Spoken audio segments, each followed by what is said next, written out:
Bonjour à tous. Vous connaissez cette phrase, il y a urgence, urgence à chercher, urgence à aider, urgence à guérir. Elle figure sur nos brochures. Chers amis de Thierry Latran, je crois que c'est avec ce sens de l'urgence que vous apportez l'aide, le socle sans lequel les deux urgences ne seraient que des objectifs virtuels. Donc je crois que soyez-en remerciés pour Thierry, mais soyez-en aussi remerciés pour la mobilisation effective créée par la Fondation.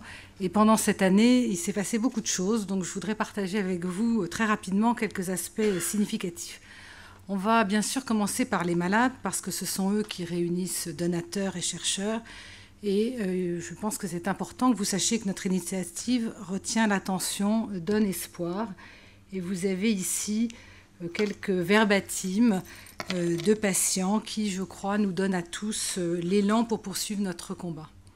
Les associations de patients font un travail remarquable auprès des patients. Alors, je voudrais en mentionner une ce soir, les Papillons de Charcot. Nous avons la joie d'avoir parmi nous Gilles Bonnefond et Laurence non, je ne vais pas y arriver. Donc, Laurence Kuznetsov, voilà, qui sont ici au troisième rang et qui s'occupent notamment, elle s'occupe de leur site internet et qui vient de nous référencer en tant que fondation, donc un lien privilégié. Il y a également le site qui a été créé par Michel Fuselier. Vous avez lu ou vous allez lire dans notre newsletter son interview. Elle est très impliquée, elle attendait vraiment une initiative de ce type et nous soutient fortement. Il m'a semblé aussi intéressant de vous présenter quelques exemples de très belles actions menées avec des initiatives qui nous viennent un peu des États-Unis. Il s'agit de vendre des kilomètres de course. Donc certains d'entre vous, je pense, connaissent Pascal Stéphanie, c'est un ami de Thierry. Il a fait cette course pour soutenir la Fondation. Plus récemment, Cyril Prenez, dans un marathon qui est qualifié comme le plus difficile au monde, le marathon des sables, qui lui aussi, au sein du team Papillon de Charcot, courait et vendait ses kilomètres pour la Fondation Thierry Latran. L'implication pour la Fondation, elle se traduit aussi par des appuis dans chacune des actions dont vous avez ici des exemples.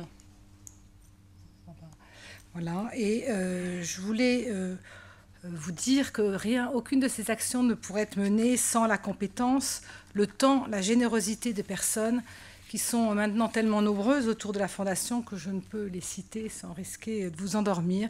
Donc à chacune et à chacun, je dis un grand merci.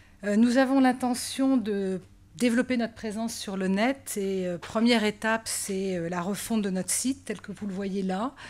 Pour ceux qui sont déjà allés sur notre site, il y a un changement significatif. Il se veut beaucoup plus interactif et évolutif. J'espère qu'il vous plaira. Alors, pendant cette année, votre communauté des amis de Thierry ont été extrêmement fidèles à la promesse. Vous représentez, vous voyez, la majorité des dons. Donc, votre réponse est absolument vitale pour la Fondation. L'année dernière, nous vous avons présenté ce graphe avec les dons qui étaient l'année dernière, les promesses de dons et puis les demandes de financement. Il y a eu donc nécessité de faire une sélection extrêmement importante, drastique, je dirais, opérée par le conseil scientifique, validée par le comité exécutif, pour sélectionner les meilleurs projets les plus innovants. Donc on finance au maximum de nos possibilités, puisque 100% des fonds reçus financent en fait 8 projets pour un total de 1,4 million. Donc de ces demandes, vous voyez 1,4 million, donc financés, 8 projets, des chercheurs innovants et talentueux.